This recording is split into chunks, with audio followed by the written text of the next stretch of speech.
Good morning, everyone. Welcome to the Adult Education and Workforce Development Statewide webinar for May 8th, 2019. I am Jerry Hafner, and with me is the Adult Education team this morning. I want to begin with a story down south. Let's begin with Ashley Howell. She tells her story in her own words. During my freshman year of high school, my world was turned upside down when my father died by suicide. I stayed in school through my junior year, but I struggled with depression and school, which is simply not a priority. A few years later, I was married and staying at home with two small children. I always wanted to go back to school and get my HSC so that I could feel proud of myself. With both of my kids in school full-time, I finally had the time. When I started attending Vincennes University's Adult Education's HSC classes in Tell City, I had been out of school for 13 years. I began studying, passed 6 weeks later, and got my HSC. My success with the HSC inspired me to go even further. I took classes through VU's Adult Education's training program and received a certificate in dental assisting and radiology. I am now working as a dental assistant and making plans to become a dental hygienist. Restarting my education literally changed my life. My kids have bragged about me to their teachers. They always have motivating and positive things to say, and I am so proud that they can see me continuing to learn and improve. Changing gears, last month, Dan and I had the pleasure to attend Indy Reid's 2019 Student and Volunteer Recognition event in Indianapolis. Indy Reid's honored their own Katie Franks, who was a Classroom Volunteer of the Year, Joshua Javis, who was the Bookstore Volunteer of the Year, and Pedro Garcia, their Student of the Year. Ryan King, who is the Chief Executive Officer for Indy Reid's, is with us this morning to tell us more about this special day and to share a video of the Student of the Year. Good morning, Ryan. Good morning, Jerry. Thank you for the opportunity to be here this morning. Like any nonprofit, we could not do this great work within adult education if it wasn't for the dedicated volunteers that we have here. We actually have a few hundred volunteers between our community classrooms program, which is our adult education, and then also our bookstore. On April 18th, as Jerry mentioned, we had our student and volunteer recognition event at the Landmarks complex here in downtown Indianapolis with over 200 students and volunteers and supporters in attendance. It really was a great event. But really the capstone and the highlight of the morning was Pedro and his story. Pedro came to us and enrolled in Indy Reid's in the spring of 2018. He'd immigrated to the United States in search of a better life, but found it increasingly difficult to get by with limited English. He had to learn and improve his literacy skills, and he knew that no one was going to do the hard work for him. So Pedro reached out to Indy Reid's, got started, and our staff immediately took notice of his talents. Right from the start, our volunteers and instructors knew that he was going to have it. This was going to be a success story. He showed up ready to work and eager to learn. He had engaged in the classroom, helped fellow students when they had their challenges or even questions.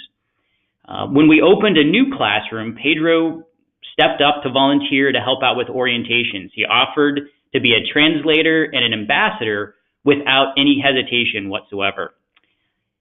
Pedro came to Indy Reid's with an eye on his future, and his hope is that one day to start his own business and provide an even better life for his family. While he knows he still has hard work to do, Pedro is deservedly proud of the success he's made towards his English fluency. He's actually had 2 measurable skill gains already with us. So we're proud of Pedro, and we're excited to share this quick story video of his accomplishments.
It's only 3 minutes, so we're going to restart the video. There wasn't any audio, so we'll put the phone closer and see if that'll work for you.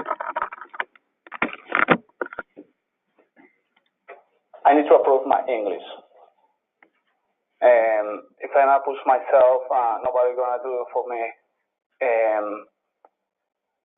This place is awesome. That's a place where we can have fun, laugh, and learn.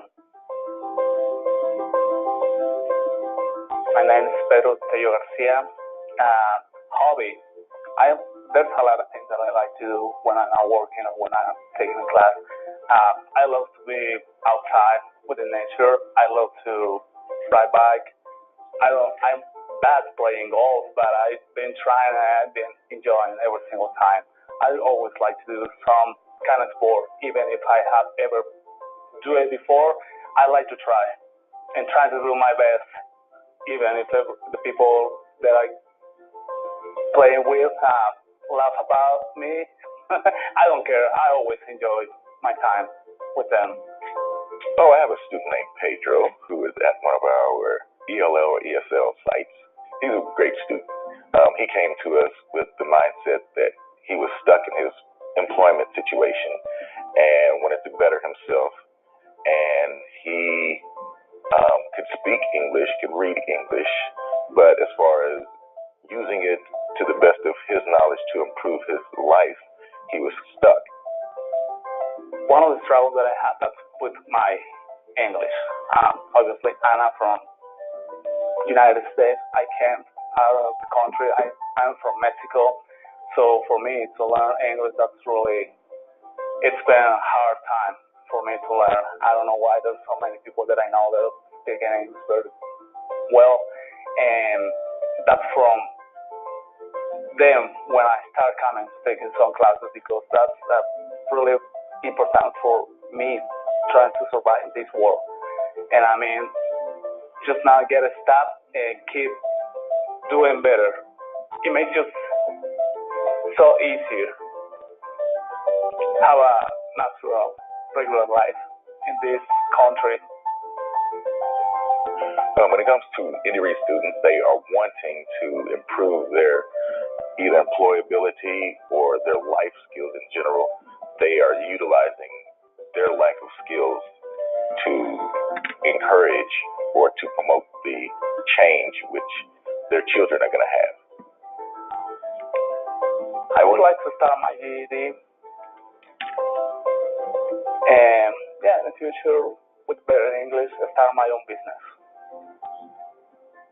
He's genuine, hardworking. He loves his family. He's always right there to help. We're lucky to have him in our program. If you want to check that video out, you can go to youtube.com/IndyReads, along with some of the other videos that were at the student recognition event. So, Jerry, with that, I'll turn it back over to you. Thank you. Thank you so much, Ryan, and I'm sorry for the technology problems, but in the end, I think it worked really, really well, and what a beautiful video and testament to Pedro. One of his comments that I really liked, he said he was trying to survive this world and have a regular life in this country. How neat. And that is a picture of Pedro. He is on the left there receiving his award. So thank you, Ryan. Thank you, Indy Reads, for everything that you do. And thank you for giving Pedro an opportunity to succeed in our country. Let's move on to another student success story this morning. Let's venture over to the west side of Indianapolis to hear about a journey of discovery. Jennifer Davis set out on a journey to earn her medical assisting license through Wayne Township Adult Education at a time when she wasn't having much confidence in herself. She was a dedicated employee, taking care of residents at Miller's Mary Manor long-term care facility here in Indy, but she wanted to take her career to the next level. I was excited about becoming a medical assistant, but I doubted myself. The life coaches at Wayne Township Adult Ed and her teacher, Stephanie Williamson, kept encouraging and believing in me, she said, even when I didn't believe in myself. When it came time to do blood draws, her teacher said, she was so nervous, but I told her that I trusted her and that she could trust herself. When it came time to take the state exam, Jennifer met outside of class with her classmates for extra study sessions. She and her study partners encouraged each other and all passed the CCMA certification exam. Things are now looking up for Jennifer. She was selected for the CCMA position at work and was honored recently at the State House for Long-Term Care Professionals Day. Jennifer said, I am happy that I will be able to provide for my twin girls as a medical assistant and show them that hard work really does pay off. Also with us this morning is Christy McIntyre Gray. She is the coordinator of adult education at Wayne Township Schools, and we asked her to spend a few minutes with us this morning talking about the medical assistant certification program offered by Wayne Township. Good morning, Christy, and welcome. Good morning, Jerry. Thank you for the chance to talk here today. Our CCMA program has been very popular. In our program, we have 3 different CCMA courses operating, one at Mooresville with 19 students, one at Ben Davis University during the day with 7 students, and one at Area 31 with 17 students. This is a non-accredited program operating in concert with Vincennes University, and it is recognized by the National Healthcare Association, NHA. There's a national CCMA exam that the students pass, and it's recognized by the National Hospital Association. It's a 14-week course that operates from February 4th through May 21st here at Wayne Township, including 220 hours. We recommend that the students have NRS level scores 4, 5, or 6. It's a more rigorous program. It's important that those students are prepared. Students are spending 80 hours in externships, and hospitals are going to ask students for 150 hours. So there's a higher level commitment for typically with hospitals. In preparation for externship placement, we spend a lot of time preparing our students with getting Hep B tests, TB tests, scrubs, scopes, criminal background, drug background checks, and CPR skills. So there's a lot of preparation work. The course has 3 major sections: medical assisting skills, EKG, lab services, and phlebotomy. Our completion rates have ranged between 80 to 100%. The students are interested, invested, and participating. Our certification rates have varied. We have had between 71 to 90% of the certification rates accomplished. More details are online at adulted.info. This is a next level approved program that Vincennes charges $2,659 for, but the funds are available through Next Level Jobs. The curriculum covered by Vincennes goes through medical assistant functions, introduction of healthcare facilities, medical terminology, care and safety, communication within the medical practice, including HIPAA, interpersonal and human behavior, patient files, dosage and vitals, and then serious skills like phlebotomy, blood pressure, sterile dressing, x-ray prep, specimens, EKG, IVs, and biohazard disposal. As a program, Wayne Township operates in a co-teaching function and works hard as an IET site to work on vocabulary development with our students before they start. We run some remediation support, testing accommodation for those students with IEPs. We run industry-recognized resumes, helping to advance their resume to be able to compete well in the market with cover letters and thank you notes. We also included our life coaches and some industry partners and running mock interviews so that they would have a safe place to ask questions and we could provide some good feedback on how to advance into the field. We work on professional communication, employer services as far as networking in our community, and we also coordinate a Zoom interview with CCI who sets up all the externships. So we broker in that direct communication between our students and the person responsible for externship placement. We also work with HR departments. It's a wonderful program that meets the needs of our students, meets the needs of our community, and industry responds well to it. Thank you. Thank you very much, Christy. And I'm sure you would be more than happy to serve as a resource if any of our programs out there that are listening. I've put your contact information on the screen along with your telephone number and your email. I'm sure that you would be more than willing to answer questions and assist others throughout the state. Anytime. Thank you. Thank you very, very much. Thank you. Also, Also with us this morning, we want to have Chris Fitzgerald. He's here this morning to provide Youth Initiatives Update. Chris?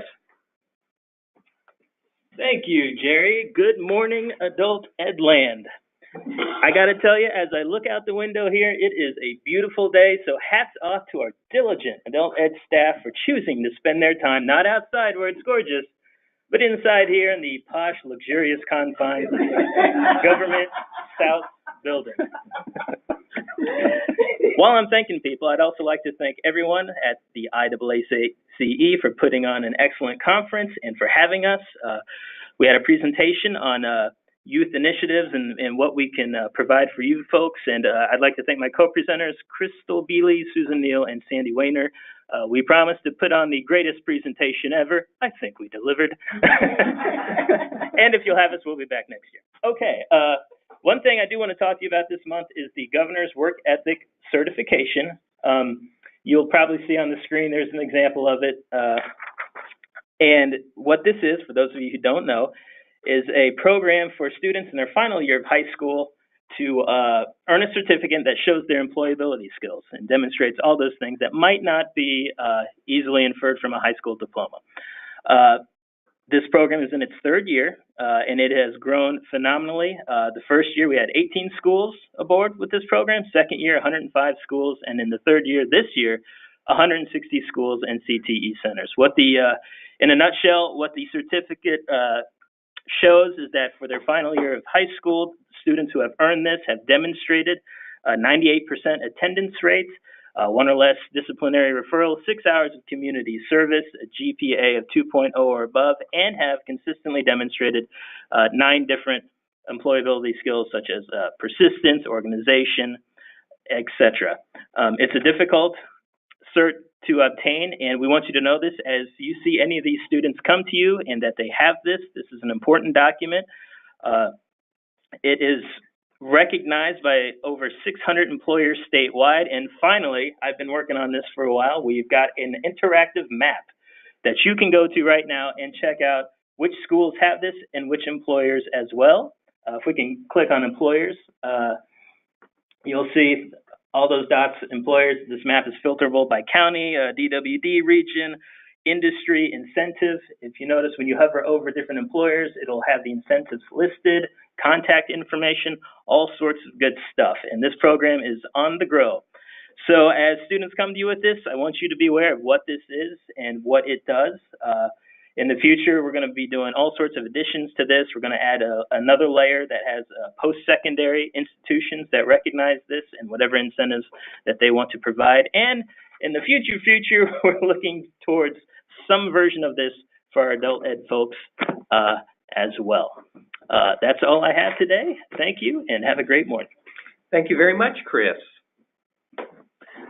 Want now to mention again, in the last couple webinars, I continue to mention this, but as mentioned last month, if you have any questions about the test of adult basic education, there is a new contact. That is Mike Johnson.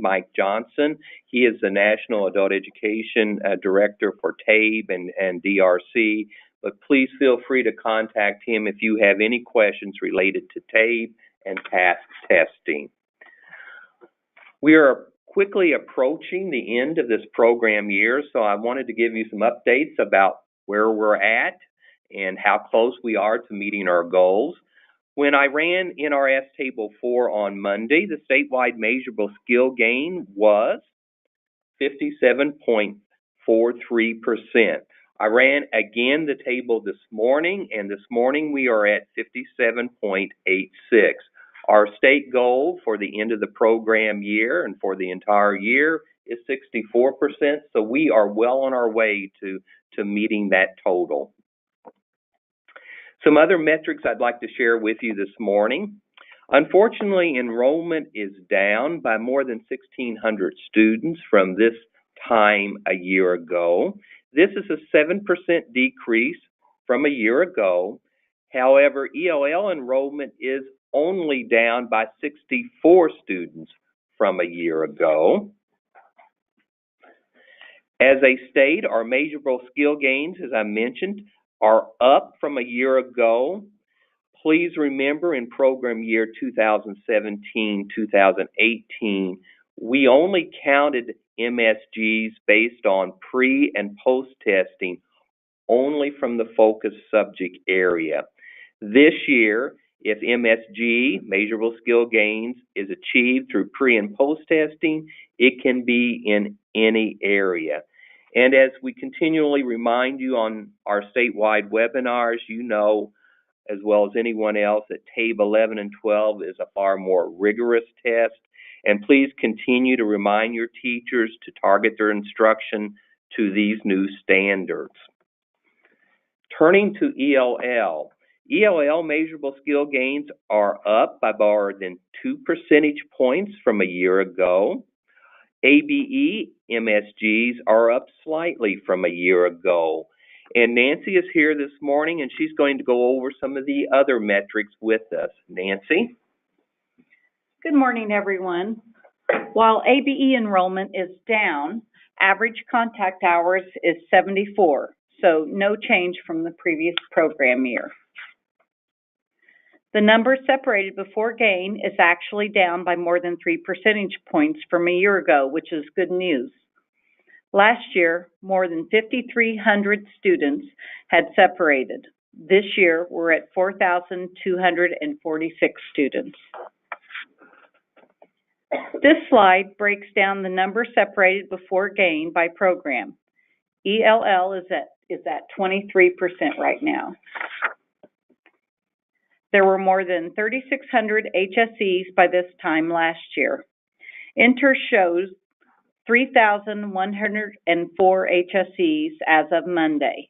We are down by more than 500 HSEs from a year ago. The majority of ABE students are still falling in level 3. The next highest level is level 2. Only 706 students, or 4%, were enrolled in ABE levels 5 and 6. Last year, nearly 1/4 of the students entered adult education in ABE's levels 5 and 6. As I mentioned in last month's webinar, the majority of HSEs earned are coming from students in levels 3 and 4. The implication is that students may be ready at lower educational functioning levels to sit for the HSE. It is always a good idea, regardless of level, to administer the task readiness assessment to see if a student is ready. For students who utilize distance education, measurable skill gains continue to rise. The state's measurable skill gains for distance education are more than 62% as of Monday. 1/4 of the students use distance education to help them move more quickly academically. Many times we hear that all our students are working. Of the 2,200 students so far this year, more than 8,700, or about 40%, initially entered programs as unemployed. 37% of the students indicated they were employed when they entered. The majority of students not in the labor force are in correctional programs. More than 1/3 of our students entered with a diploma during this program year. In program year 2017-2018, 29% of the students had a high school credential or higher. And so far this year, 13% have some college or a degree. Okay. Thank you very much, Nancy. Also here this morning is our professional development team, which included Nancy. Jose is here as well, but Dan is going to give the PD report. Dan? Good morning. I wish I had something so eloquent to say as Chris did, but that's Chris.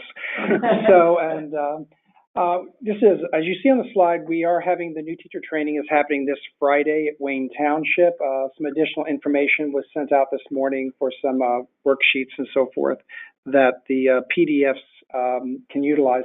We want to reiterate that this training is specifically for only the PDFs, because what will happen is it's going to be presented in a train-the-trainer model, and they will go back to their programs, meet with their directors and appropriate staff, and take the training that they get on Friday and help programs to develop, their own form of internal new teacher training.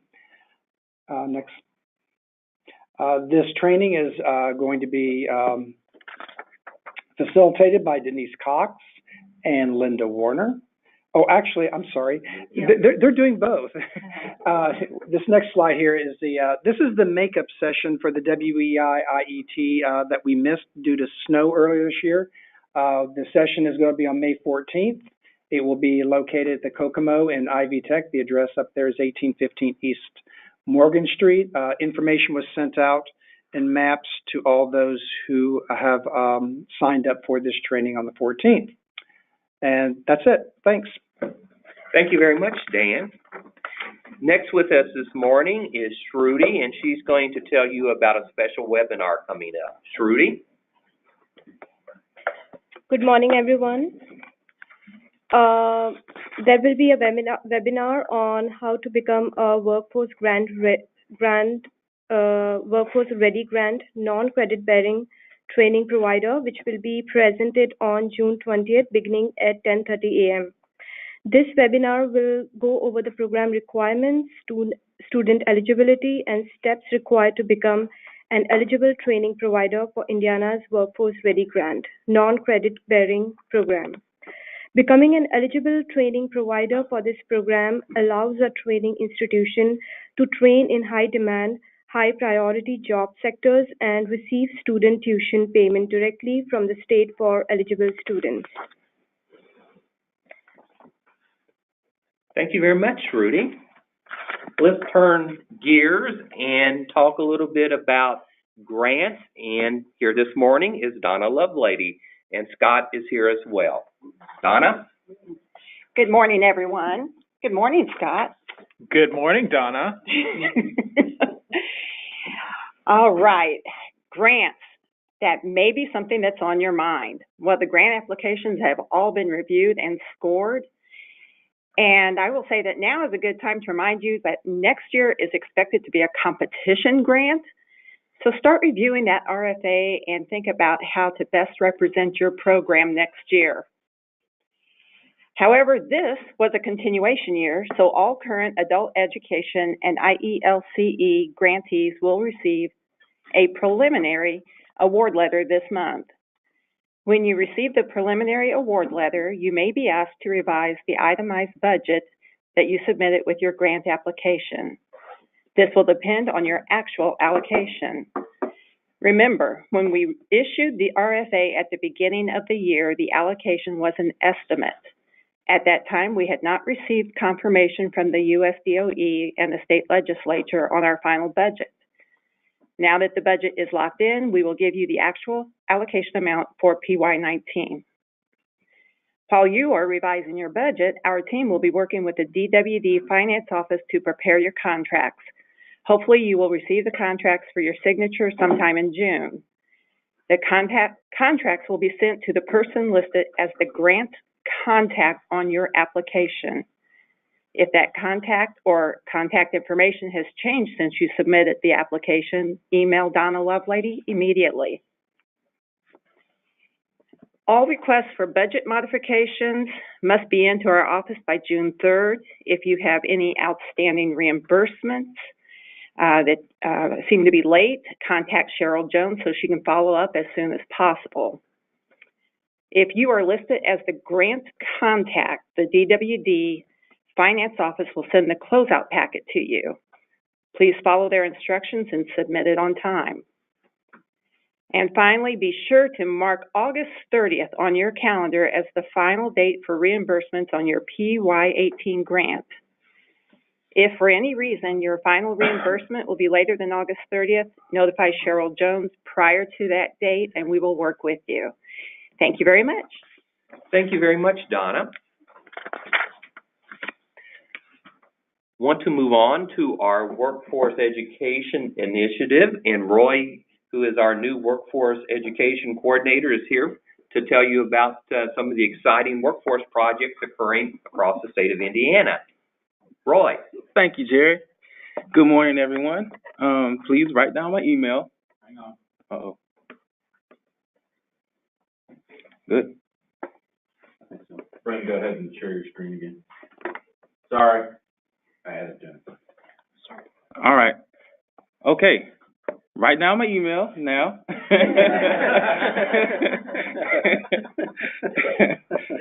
It was great seeing everybody at IAACE. I was able to make a couple of good contacts, one being MedCerts. They're interested in spreading some of their trainings out throughout the state. So I will be working with them in the coming week to see, what exactly locations those will be.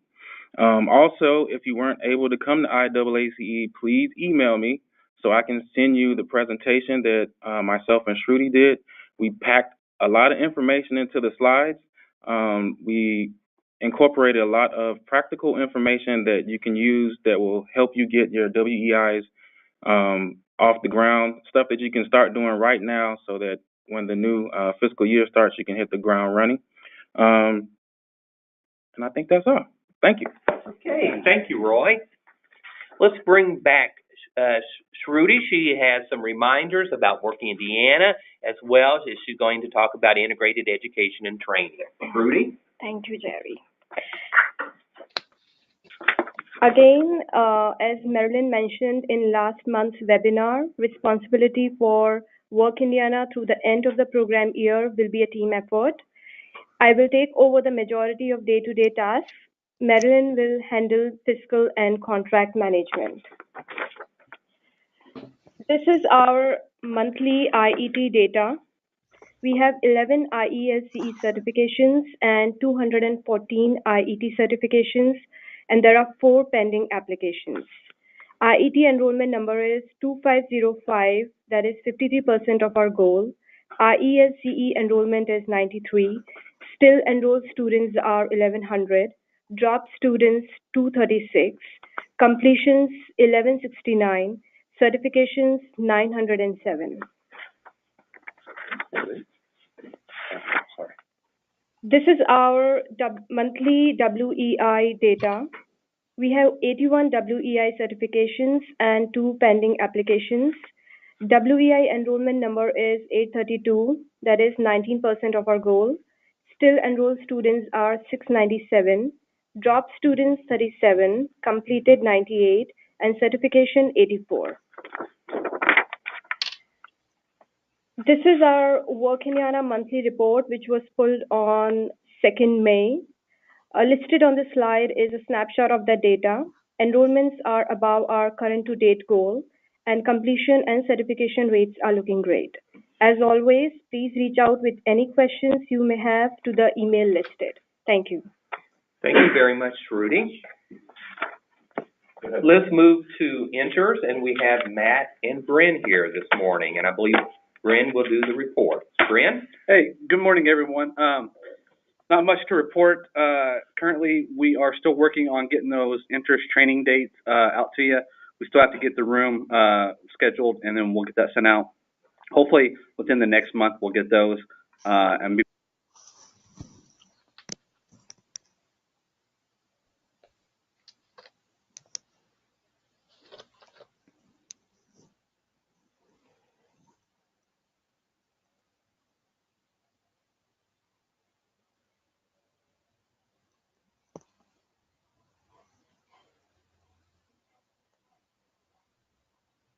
Hello.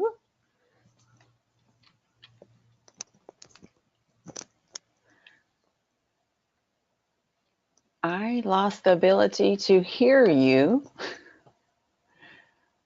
I don't know if you can hear me or not.